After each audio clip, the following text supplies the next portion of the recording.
మోకాళ్లలో గుజ్జును పెంచి నొప్పిని తగ్గించి సర్జరీని దూరం చేసే ఫ్రీడమ్ వాక్. సీఎం జగన్మోహన్ రెడ్డిపై గులకరాయితో సతీష్ కుమార్ దాడి చేయలేదా? సతీష్ ను గన్తో బెదిరించి కేసులో ఇరికించారా? దాడి చేసినట్టు ఒప్పుకోకపోతే చంపేస్తామని టార్చర్ చేశారా? బెయిల్పై విడుదలైన సతీష్ ఆరోపణలు వెనుక నిజమెంత?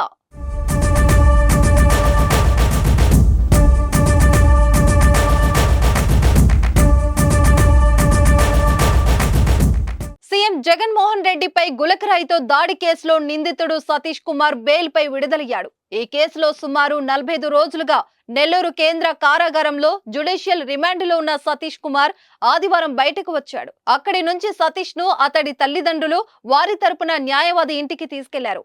అయితే బెయిల్ పై సతీష్ విడుదలై సందర్భంగా చేసిన కామెంట్స్ సంచలనంగా మారాయి.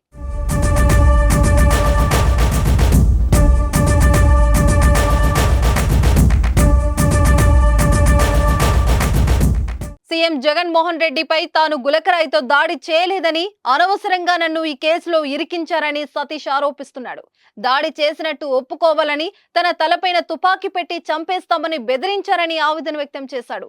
అసలు ఆ ఘటన స్థలంలోనే తాను లేనని ఎంత చెప్పినా పట్టించుకోలేదని వాపోయాడు. నేరం చేసినట్లు అంగీకరించకపోతే అమ్మ నాన్నలను చంపేస్తామని హెచ్చరించారని కన్నీళ్లు పెట్టుకున్నాడు.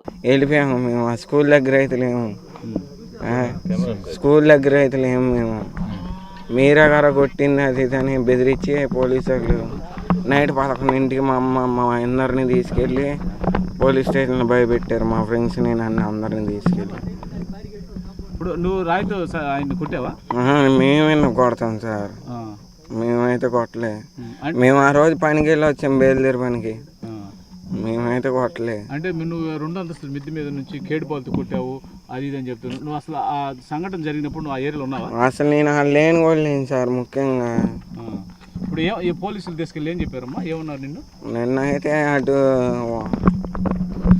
100 అడుగుల రోడ్డు వైపు చీకటికొండ రోడ్లోకి తీసుకెళ్ళి కార్లో సార్లు కూర్చోబెట్టి గన్లు అవి పెట్టించి బెదిరించిండ్రు.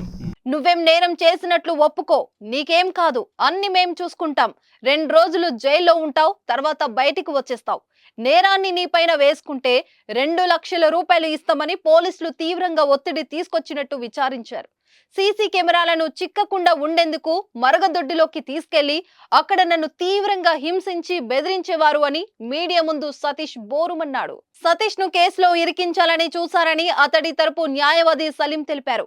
అసత్య ఆరోపణలతో అమాయకుడిని ఇరికించారని కోర్టుకు తెలిపితే కోర్టు బెయిల్ మంజూరు చేసినట్టు వెల్లడించారు. ప్రస్తుతం సతీష్ మాటలు సంచలనంగా మారాయి. అయితే అతడి మాటలు నిజమెంత అన్నది తెలియాలి. మరి సతీష్ సీఎం జగన్ పై దాడి చేయకపోతే దాడి చేసిన నిందితుడు ఎవరు అనే ప్రశ్నలు ప్రస్తుతం తలెత్తుతున్నాయి. సుమన్ టీవీలో మీ పర్సనల్ అండ్ బిజినెస్ ప్రమోషన్స్ కోసం కింది నెంబర్ కి కాంటాక్ట్ చేయండి.